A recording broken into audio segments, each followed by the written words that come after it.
What to see in Dolceacqua, discovering the village.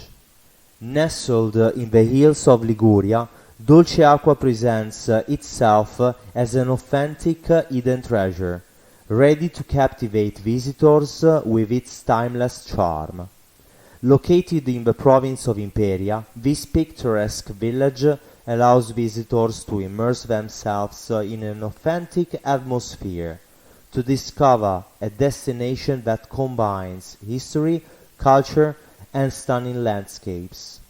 With a strategic location along the Nervia Valley, Dolceacqua is renowned not only for its famous castle and characteristic bridges, but also for its renowned Rossese di Dolceacqua wine production. What to see in Dolceacqua?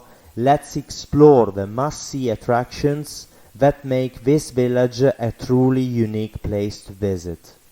How to get there? The village is only 60 kilometers away from our agriturismo Le Girandole. To reach Dolceacqua, you can take the A10 highway in the direction of Genoa. Take the exit at Bordighera and follow the signs for Ventimiglia. After Valle Crosia, take Provincial Road 64 and proceed for about 5 kilometers until you reach Dolceacqua. A convenient parking option could be Piazza Giardino, located near the soccer fields. The Castle of Dolceacqua. The Castle of Dolceacqua is a surefire destination for lovers of history and art. Once inside the castle, one can appreciate a magnificent view of Dolceacqua. Climbing the staircase to the top, one can admire the entire village and capture the beauty of a place both from outside the castle entrance and from inside its walls. A visit to Dolceacqua Castle offers the opportunity to discover the history of the village and the connections between the castle and important figures such as the Doria family and Monet. Despite the vicissitudes and destruction suffered over the centuries, the castle continues to be a symbol of this charming Ligurian town. History. The history of the castle is fascinating and intertwined with that of the region. After the fall of the Roman Empire, the area remained isolated for several centuries until the Saracens settled at Frasineto in the Gulf of Saint-Tropez. In the 10th century, they pillaged, destroyed, and kidnapped along the Nervia Valley, controlling the Alpine passes.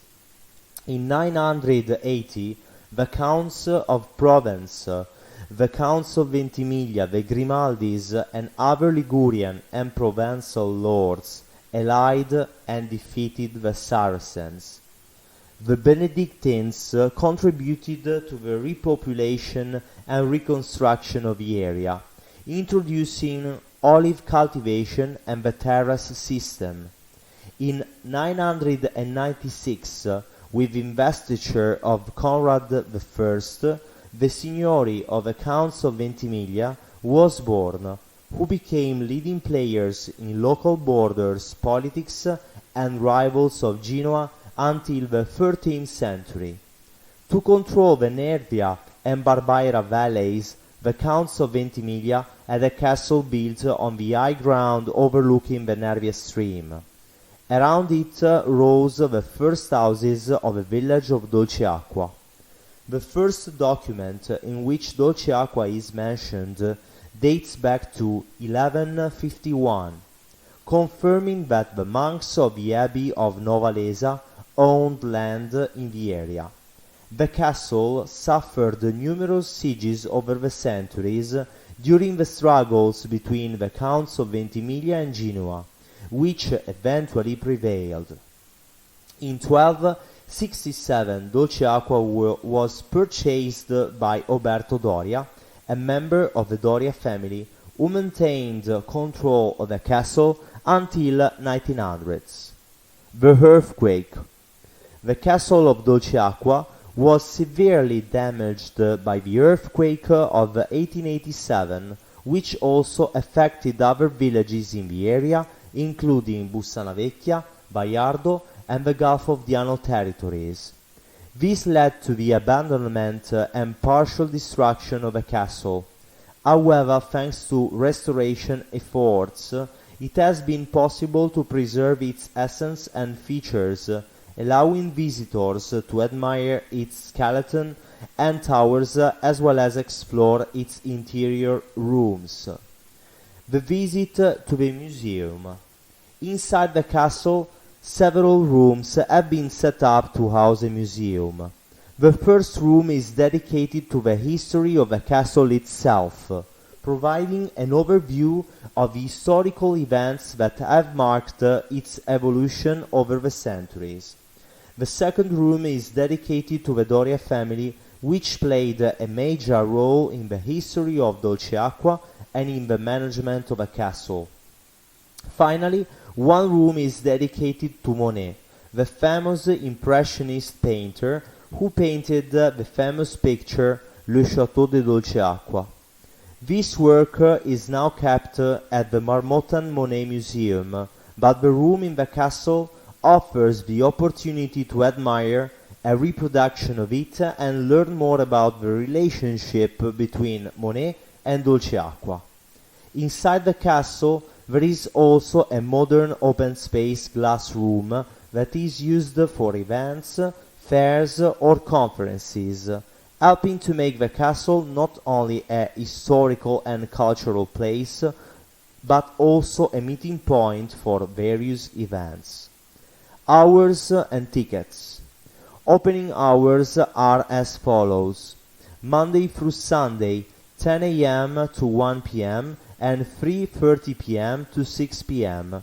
It is important to note that days and times may change, so it is advisable to check online for update information. The entrance fee is €6. For reservations for individual or group visits, you can contact Omnia Cooperative at 0184 22 9507. The Visionarium Cinema. The Visionarium Cinema offers a unique cinematic experience. Located in the charming Carugi of a village, the small 3D cinema hall is decked out with posters promoting the documentary screened, while umbrellas hanging along the way create a very special atmosphere. The cost of a ticket to enter the Visionarium is only €3.50. At the entrance you will be given glasses for 3D viewing. The projection room is surprisingly small, with only 7 rows of seats and a maximum of 5 people per row. Despite the small size, the hall is simply wonderful. What makes the experience extraordinary is not only the viewing of a film, but more importantly the special effects that engage all the senses except for touch. One can experience water play on the stage, bursts of air that amplify certain visual effects, and even scents diffused according to the documentary scenes. It is a total sensory experience capable of engaging on an emotional level. Part of the scenes are also projected onto the vault of the hall, creating the feeling of being an integral part of the documentary itself. In the adjacent room you can admire beautiful wooden miniatures of Dolceacqua Castle and the village itself. Also on display are photographs of Dolceacqua from the late 19th century, as well as amphorae and other historical utensils, offering an interesting foray into local history. Discovering the village. The village of Dolceacqua, located in the picturesque Val Nervia, is famous for its charming atmosphere and rich history. It is definitely worth spending some time exploring the village's characteristic Carugi, similar to those in Triora and Apricale. Here are some suggestions on what to see in the historic center of Dolceacqua. Doria Palace.